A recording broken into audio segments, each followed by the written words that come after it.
आज हम लोग महात्मा गांधी के बारे में संक्षिप्त जानकारी लेंगे। महात्मा गांधी का जन्म 2 अक्टूबर 1869 ईस्वी में गुजरात के पोरबंदर में हुआ था। उनका पूरा नाम मोहनदास करमचंद गांधी था। उनके पिता करमचंद गांधी ब्रिटिश भारत सरकार में दीवान थे, समझे। माता का नाम पुतली बाई। तो 13 वर्ष की उम्र में उनका विवाह कस्तूरबा गांधी से हो गया था। उसके बाद वो 1887 ईस्वी में अहमदाबाद हाई स्कूल से निकलकर और दक्षिण अफ्रीका 1893 ईस्वी में दक्षिण अफ्रीका में गए और वहाँ नस्लवाद पर उनका फर्स्ट श्रेणी के ट्रेन से धक्का मारकर नीचे गिरा दिया गया था, जिसके चलते वो 1906 ईस्वी में पहली बार दक्षिण अफ्रीका में अपना सत्याग्रह आरंभ किए थे। बाद में उनको भारत लौटे 1915 ईस्वी में और बाद में राजकुमार शुक्ल के कहने पर चंपारण में आए। 1917 ईस्वी में चंपारण सत्याग्रह किए, जिसमें 3 कठिया मजदूर मिल मजदूर इसका नील की खेती के लिए 3 कठिया पर गाड़ी लगा हुआ था। 20 कट्ठा के भूमि में 3 कट्ठा नील का खेती करना था और जो नील का खेती होता था उस पर 3 कट्ठा का जो 3 कट्ठा में होता था नील का खेती, जो बंजर हो जाता था भूमि। इस तरह से लगातार भूमि बंजर हो रहा था, जिसके चलते रोकने के लिए महात्मा गांधी ने 1917 ईस्वी में चंपारण सत्याग्रह किए, है ना। उसके बाद वह 1920 ईस्वी में असहयोग आंदोलन किए, जिसमें अंग्रेजों के बनाए हुए वस्तु को बहिष्कार किए 1920 ईस्वी में। और उससे पहले 1918 ईस्वी में मिल मजदूर के लिए आंदोलन किए थे, है ना। अंग्रेज लोग मिल मजदूर को 25% वेतन बढ़ा रहा था, लेकिन महात्मा गांधी उसमें मांग किए थे 50% वेतन बढ़ाया जाए।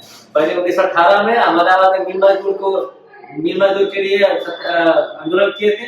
1920 में किया सहयोग आंदोलन और सहयोग आंदोलन को 1922 ईस्वी में चौरी चौरा कांड के चलते रोकना पड़ा था। चौरी चौरा कांड हो गया था ना, एक थाना के अंदर बहुत सारा पुलिस को क्या जला दिया था, जिंदा जला दिया था, जिसमें गांधी जी अहिंसा के पथ पर चलने वाले थे और इस तरह का हिंसा हुआ, जिसकी वजह से उनको चौरी चौरा कांड के चलते सहयोग आंदोलन को रोकना पड़ा, है ना। बाद में नमक टैक्स उनका महत्वपूर्ण आंदोलन में है। दांडी मार्च है 1930 में दांडी मार्च किए, जिसमें नमक पर टैक्स लग रहा था। वह दांडी गए थे और नमक कानून तोड़े। उसमें 78 सहयोगी के साथ 24 दिन तक पैदल चलकर नमक टैक्स को हटवाए। 1930 में उनका दांडी मार्च हुआ, है ना। उसके बाद उनका आंदोलन 1942 में भारत छोड़ो हुआ। भारत छोड़ो आंदोलन में उनका नारा था करो या मरो का नारा दिए 1942 ईस्वी में, समझे। इस तरह से उनका पहली बार महात्मा का उपाधि मामले आता है रविन्द्रनाथ ठाकुर दिए थे, है ना। रविन्द्रनाथ ठाकुर अपने लेखनी के अनुसार उनको महात्मा की उपाधि दिए थे, है ना। और उनका 6 जुलाई 1944 ईस्वी में सुभाष चंद्र बोस रंगून रेडियो से पहली बार जो आजाद हिंद फौज का गठन कर रहे थे, सुभाष चंद्र बोस आजाद हिंद फौज गठन कर रहे थे, तो रंगून रेडियो से महात्मा गांधी को राष्ट्रपिता कहकर संबोधित किया, है ना। राष्ट्रपिता कहकर संबोधित किया। पहली बार रंगून से पहली बार महात्मा गांधी को राष्ट्रपिता कौन बोले? सुभाष चंद्र बोस, है ना। रंगून रेडियो 1944 ईस्वी में, है ना।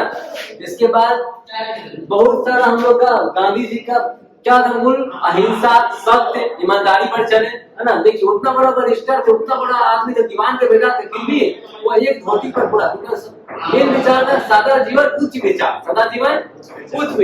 शिक्षा के बारे में पढ़े थे। शिक्षा का मतलब है किसी व्यक्ति का शरीर, मन और आत्मा का विकास करना, ना।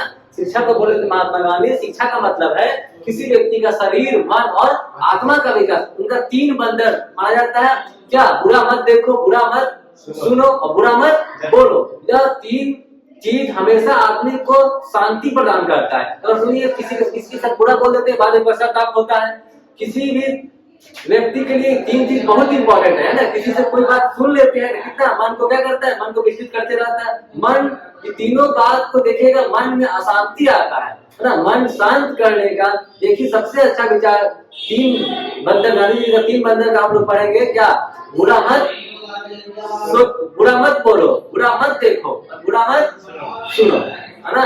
बहुत इंपॉर्टेंट है। हम लोग गांधी जी के आइडियोलॉजी से हम लोग आज के समाज में बहुत सीखना, आज के समाज को बहुत ज्यादा सीखना है है ना। देखते हैं अभी अभी हम लोग थोड़ा सा किसी के बात में सुन लेते हैं, कंपटीशन हो जाता है कि हमको ऐसे बोल दिया है, ऐसे सुन दिया।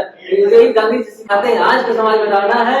ये तीन चीज को मुख्य रूप से उनके आइडियोलॉजी से हम लोग आज बहुत सीख सकते हैं ना, उनके बताए रास्ते पर हम लोग चल सकते हैं। उनका मृत्यु 30 जनवरी 1948 को नाथूराम गोडसे ने नाथूराम गोडसे के द्वारा हो गया। उसके बाद में गोडसे को 15 दिसंबर या 15 जनवरी को 1949 को फांसी दे दिया गया है ना। आज के समाज में हम लोग को गांधी जी से बहुत सारा सीख अपनाना चाहिए और उनकी आइडियोलॉजी पर चलना चाहिए।